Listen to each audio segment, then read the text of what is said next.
geração da educação à distância foi denominada de estudo por correspondência. Como o próprio nome já sugere, consistia no envio de cursos de instrução e de treinamentos por correspondência.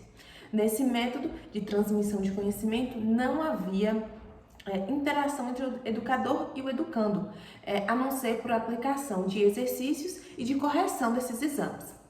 O primeiro registro de educação à distância foi um anúncio de um curso de taquigrafia, publicado na Gazeta de Boston no ano de 1728. Porém, embora haja aí esse registro de 1728, a EAD só tomou corpo no século XIX, quando houve o desenvolvimento do transporte ferroviário e dos correios, e o que facilitou aí envios de materiais dos cursos por correspondência. Já no ano de 1880, a Sherry College, um grupo aí de faculdades que oferecia cursos preparatórios, passou a oferecer cursos preparatórios para concursos públicos via serviço postal. No ano de 1884, os Estados Unidos ofertou cursos de contabilidade e no ano de 1991, eles também aí já vinham ofertando cursos de segurança em Minas. Um marco importante para a trajetória da EAD foi a nomeação de William Halley, em 1892, como primeiro presidente da nova University de Chicago. Ele já tinha experiência aí um pouco com essa educação à distância, que era anteriormente feito, e começou sua gestão criando um programa de estudos por correspondência, dando desde esse início aí, desse modo, ao primeiro programa formal de educação à distância do mundo. Em 1904, quase 2 séculos aí após essas primeiras manifestações da EAD, o Brasil dá seus primeiros passos nesse sentido, com a chegada de escolas internacionais que eram filiais dessas organizações norte-americanas e que nas quais, por incrível que pareça, existe até hoje no país e está diverso também não só no Brasil, mas em diversos países. Trata-se de instituições que são privadas, que oferecem curso à distância voltado para pessoas em busca de emprego, ou seja, uma formação mais técnica, que sobretudo em cursos que visam aí o comércio e esses serviços voltados nesse sentido. No entanto, o que vem dizendo sobre essa educação à distância foi que ela se tornou estagnada aí por mais de 20 anos no Brasil. Não se avançou muita coisa, né, nesse sentido.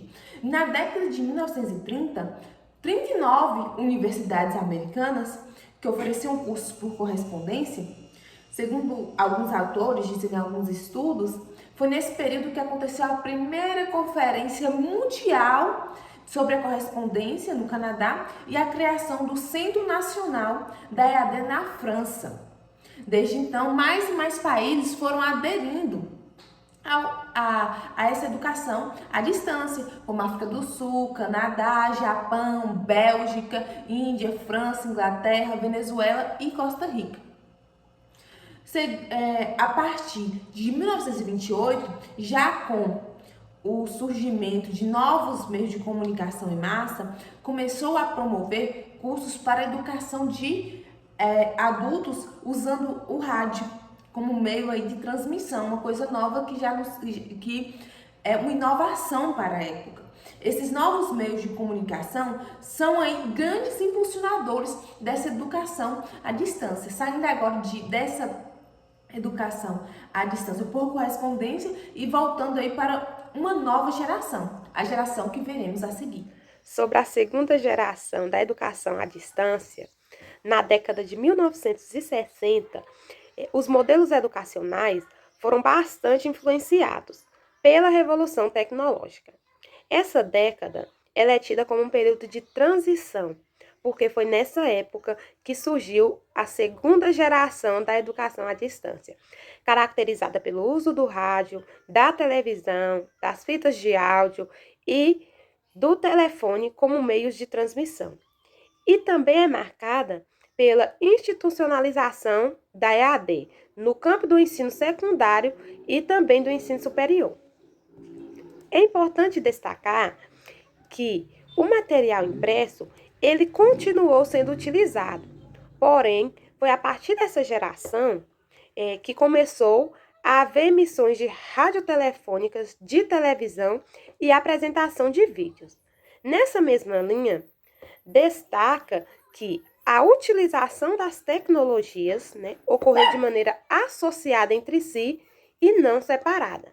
Então, com a chegada do rádio, o Brasil, que já estava estagnado com a primeira geração de quase 20 anos, deu um salto na modalidade, com a criação de projetos bem-sucedidos baseados na tecnologia do rádio.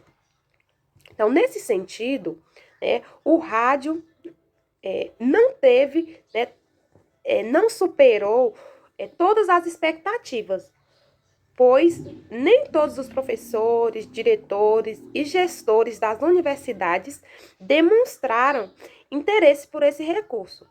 Além disso, poucos professores, que demonstraram interesse acabam mostrando ser um recurso medíocre. Por outro lado, a televisão ganhava cada vez mais espaço no âmbito educacional. Em 1934, a televisão educativa já estava em desenvolvimento. A partir da década de 1950, a Fundação Ford doou centenas de milhões de dólares para a transmissão educativa. Em 1962, a instalação de estações de televisão educativa foi financiada pela Lei Federal de Televisão Educativa. Na década de 1970, no Brasil, a Fundação Roberto Marinho lançou um programa que mais tarde ficou conhecido como Telecurso 2000. Era um programa de educação supletiva à distância, voltada para o primeiro e segundo grau. O telecurso, além de disponibilizar salas pelo país, para que os alunos assistissem às transmissões e aos vídeos, utilizava livros, vídeos e transmissão por TV. O uso de diferentes tecnologias, como o rádio, a televisão, as fitas de áudios, vídeos e telefone, ajudou a impulsionar a educação à distância, mas só foi no final da década de 1960 e início dos anos 70, representado por um período muito importante para a modalidade, porque foi quando começou a surgir a terceira geração, as universidades abertas. A segunda geração, apesar de adotar o rádio e a televisão como meios de transmissão, não teve tanta expressão. Uma das maiores críticas quanto a essa geração dirigiu-se à raquítica interação entre professores e alunos. Porém, foi inegável a sua contribuição para o desenvolvimento de conteúdos pedagógicos empregados que exploravam as dimensões oral e visual. A terceira geração da educação à distância, universidades abertas. Os últimos anos da década de 1960 e o início da década de 70 foram marcados por muitas mudanças e inovações importantes no mundo da educação à distância. Segundo Nunes, foi nessa época que ocorreu a institucionalização da EAD no campo do ensino secundário e superior. Entre 1964 e 1968, a corporação Carnegie financiou um projeto chamado Mídia de Instrução Articulada, AIM.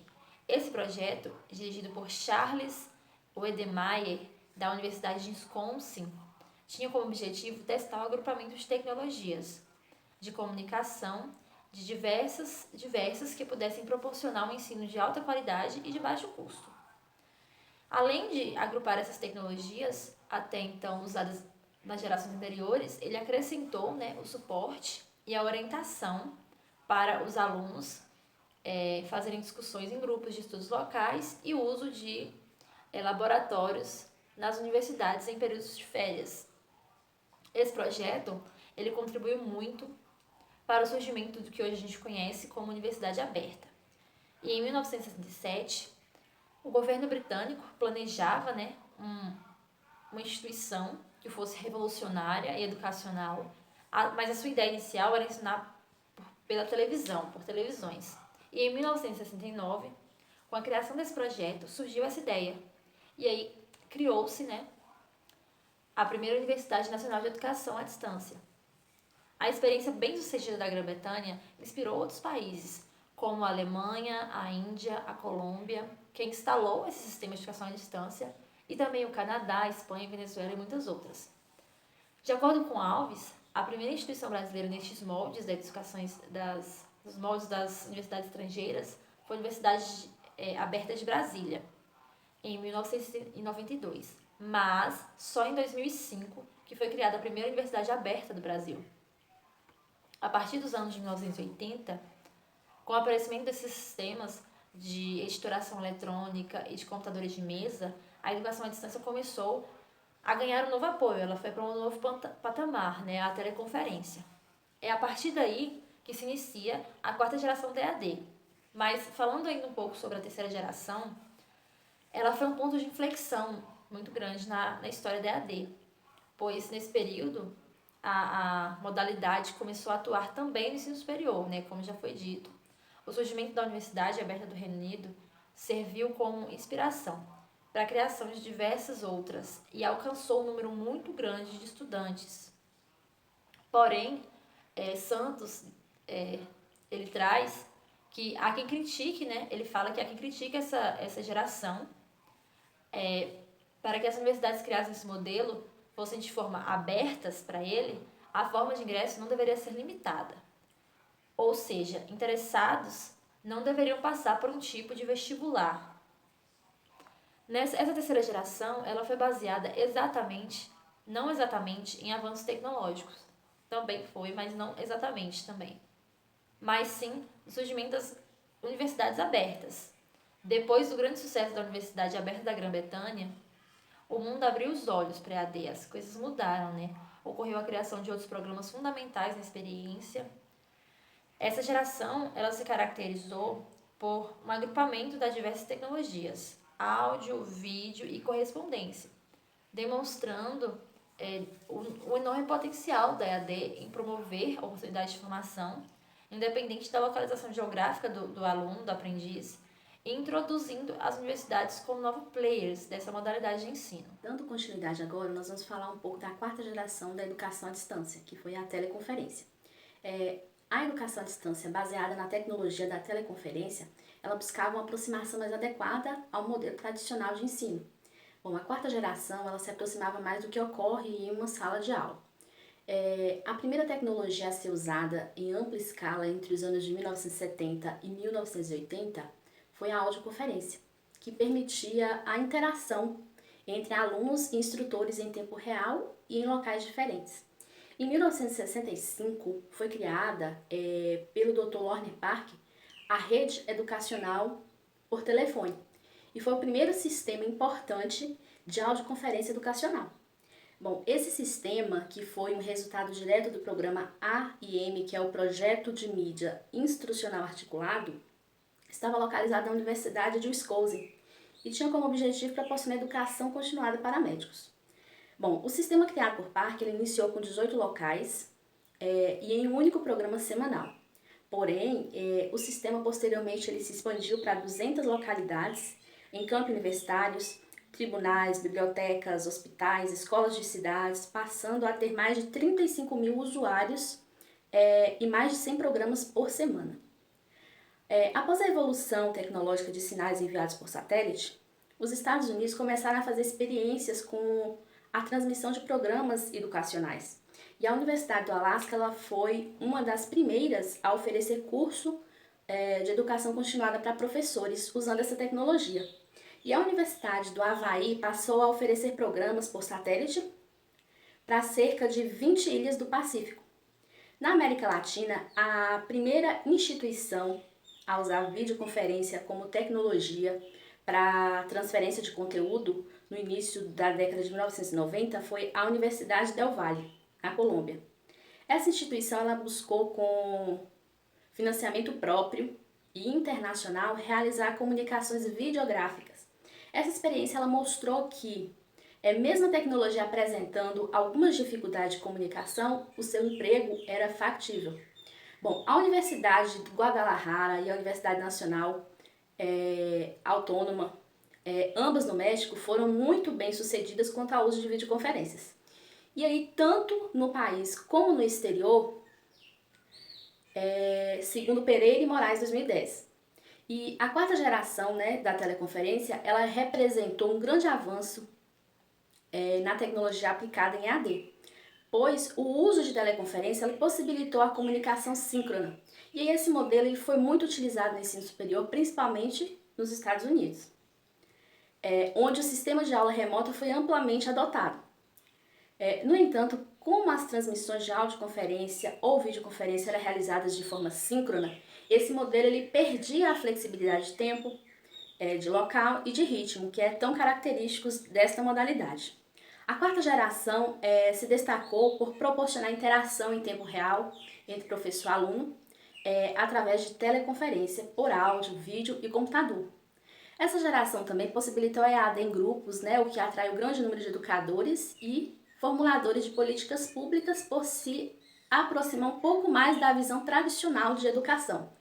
E após o grande êxito que obtiveram as universidades, até então apoiadas pelo sistema de teleconferência, surge uma nova tecnologia que revolucionaria a educação à distância, como era conhecida, e daria início a uma nova geração, que é a geração das aulas baseadas no computador e na internet, como veremos a seguir. A quinta geração de educação à distância corresponde-se ao uso de aulas virtuais baseadas na utilização de computadores e da internet. Na década de 1990, com a polarização dos computadores pessoais, o uso da instrução baseado nessa ferramenta aumentou significativamente. Nesse novo modelo de EAD, as mídias que correspondiam às gerações anteriores, elas não foram refutadas ou deixadas para trás. Elas foram consolidadas e integradas a essa nova fase. O primeiro modo de se conectar computadores para a instrução de um grupo foi o audiográfico. As imagens eram transmitidas a um computador por uma linha telefônica, né, para melhorar a apresentação do áudio em outras linhas. O uso de computadores na EAD ganhou um grande impulso com o surgimento da internet, né? E esse se tornou um ponto de ruptura da história da EAD, criando-se um novo território para a educação, o espaço virtual da aprendizagem digital e com o uso da rede. No Brasil, a partir dos anos 2000, muitas iniciativas foram se desenvolvendo com o uso das TICs no campo da EAD. Uma iniciativa foi a criação do Instituto Universidade Virtual Brasileira de Educação à Distância, concebida e liderada pela Universidade do Anhembi Morumbi, criado pelo MEC, e em 2003 o Instituto recebeu a autorização para a oferta de 4 cursos de graduação. Mas foi só em 2005 que o Brasil deu um grande salto para o avanço da EAD no país, com a regulamentação do Sistema Universidade Aberta do Brasil, UAB.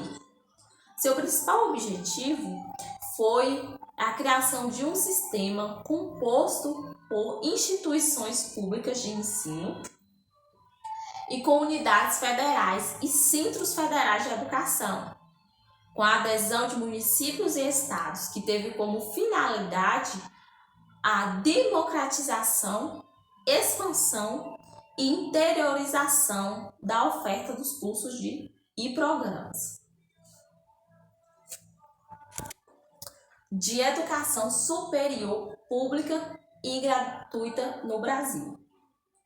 A quinta geração traz questões positivas à modalidade, como a integração de todas as tecnologias anteriores em uma única mídia, o computador. Além disso, a expansão da educação através da internet, podendo chegar aos mais distantes lugares. No entanto, sabemos que as desigualdades sociais de educação superior, pública e gratuita no Brasil. A quinta geração traz questões positivas à modalidade, como a integração às tecnologias anteriores em uma única mídia, o computador, e a expansão da educação através da internet, podendo chegar nos mais distantes lugares.